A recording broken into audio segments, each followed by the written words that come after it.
आता तू काय करणारच मिंट्या? माहित नाही अजय, मला जरा विचार करू दे शांतपणे.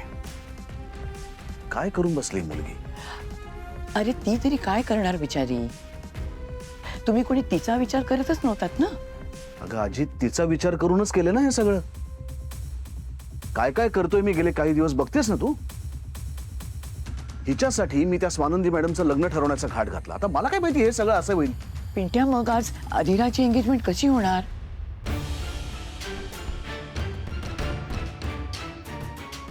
तू स्वानंदीशी लग्न कर.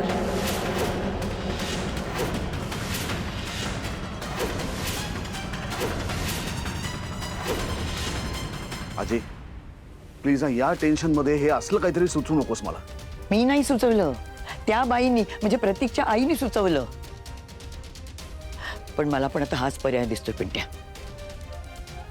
तुझी बहीण ना आता कोणाचाही काही ऐकण्याच्या मनस्थितीत नाही आहे पिंट्या. स्वानंदी चांगली मुलगी आहे रे, हा चांगला पर्याय आहे. तू कर स्वानंदीची लग्न, म्हणजे सगळे प्रश्न सुटतील. हो समर, आई बरोबर बोलतात. प्लीज कर ना स्वानंदीशी लग्न. हे बघ पिंट्या, तू अधिराला शब्द दिलायस, तू आज तिचा साखरपुडा करून देशील म्हणून. स्वानंदीचं लग्न ठरलं नाही तर ते होणार नाही रे. रोहनला सुद्धा अक्कल नाहीये.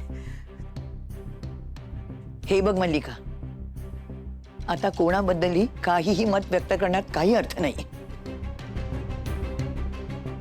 अगं, ज्याचा त्याचा विचार असतो.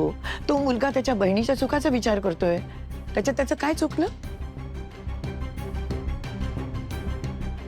पिंट्या, तू तुझ्या बहिणीसाठी हा निर्णय घे. का अजय, पण मी जरी अधिरासाठी तयार झालो तरी रोहनच्या ताई तयार व्हायला पाहिजेत ना. होईल. अरे तू विचारून तर बघ ना. मी आधीच आमचं पटत नाही. त्यात जर मी हे विचारायला गेलो ना तर अजून भांडण होईल आमचं. नाही नाही, शक्य नाही अजय, हे होणं शक्य नाही.